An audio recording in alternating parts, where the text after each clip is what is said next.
അവിടെയും ഇവിടെയും കുറച്ച് KSUക്കാർ നിൽക്കുന്ന കണ്ടപ്പോൾ എൻ്റെ കണ്ണ് സത്യത്തിൽ നിറഞ്ഞു. കാരണം ഈ സർവകലാശാലയിൽ സമരം ചെയ്യാൻ KSUക്കാർ എത്തി എന്നാണ് ഞങ്ങൾ വിചാരിച്ചത്. പക്ഷേ ഏതോ വഴിക്ക് പോയ വഴി ഇവിടെ ചായ കുടിക്കാൻ കയറിയതായിരുന്നു KSUക്കാർ എന്ന് ഞങ്ങൾ തിരിച്ചറിഞ്ഞതേ ഇല്ല.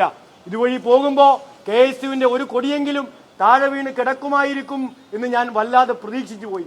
അങ്ങനെ താഴെ ഒരു കൊടി പോലും ഇടാതെയാണ് ഗവർണർക്കെതിരെയും വൈസ് ചാൻസലർക്കെതിരെയും സമരം ചെയ്യാതെ പ്രിയപ്പെട്ട KSUക്കാർ ഇവിടെ നിന്ന് ഒളിച്ചു നടക്കുന്നത്.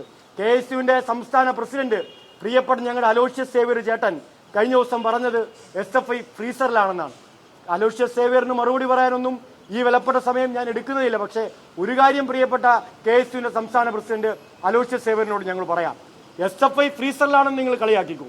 SFI ഫ്രീസറിൽ ഇരുന്നാലും SFI ഇനി എത്ര കൊടും മഞ്ഞ് പെയ്യുന്ന ശൈത്യഭൂഖണ്ഡങ്ങളിൽ SFI ഇരുന്നാലും വിദ്യാർത്ഥി വിരുദ്ധമായ ഏതെങ്കിലും ഒരു നിലപാട്, ഏതെങ്കിലും ഒരു ഭരണകൂടം, ഏതെങ്കിലും ഒരു വർഗീയവാദി, ഏതെങ്കിലും ഒരു സ്വേച്ഛാധിപതി ഈ കേരളത്തിലോ രാജ്യത്തോ സ്വീകരിച്ചാൽ ഇനി എത്ര തണുത്തുറഞ്ഞ ഭൂഖണ്ഡത്തിലാണ് ഒരു SFIക്കാരൻ ഇരിക്കുന്നതെങ്കിലും അവന്റെ ചോര തിളച്ച് മുട്ടി ചുരുട്ടി മുദ്രാവാക്യം വിളിച്ച് അവൻ ഈ തെരുവോരത്തേക്ക് വരും. ആ സമരമാണ് അലോഷ്യസ് സേവ്യർ ചേട്ടാ ഈ കേരളത്തിന്റെ തെരുവോരങ്ങളിൽ നിങ്ങൾ കാണുന്നത്. ഈ കൊടും വെയിലത്തും ഈ കത്തിക്കാളുന്ന സൂര്യന് താഴെയും വർഗീയവാദികൾ അഴിഞ്ഞാടാൻ ശ്രമിക്കുന്ന ഈ കേരളത്തിലെ ഭീകരമായ അന്തരീക്ഷത്തിലും KSUവിന്റെ രക്തം തിളക്കുന്നില്ലെങ്കിൽ അലോഷ്യസ് സേവ്യർ ചേട്ടാ അത് നിങ്ങളുടെ ജനിതകമായ പ്രശ്നമാണ് എന്ന് KSUക്കാരെ നിങ്ങൾ മനസ്സിലാക്കിക്കൊള്ളണം.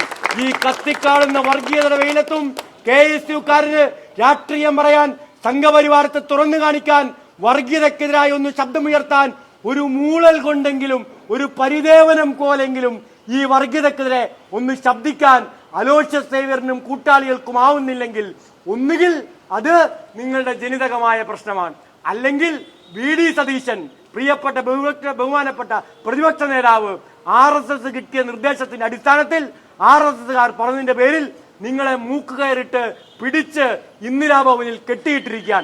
ഇതിലേതാണ് നിങ്ങൾക്ക് സംഭവിച്ചു പോയത്? ജനിതക മാറ്റമാണോ അതോ ബഹുമാനപ്പെട്ട പ്രതിപക്ഷ നേതാവ് പിടിച്ച് കെട്ടിപ്പൂട്ടിയിട്ടതാണോ എന്ന് പറയേണ്ടവർ നിങ്ങളാണ്.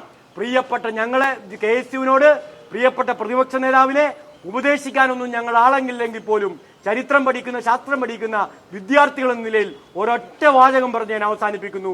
നിങ്ങൾ ഞങ്ങളുടെ സമരങ്ങളെ ഒന്നും ഉദാഹരിക്കണ്ട.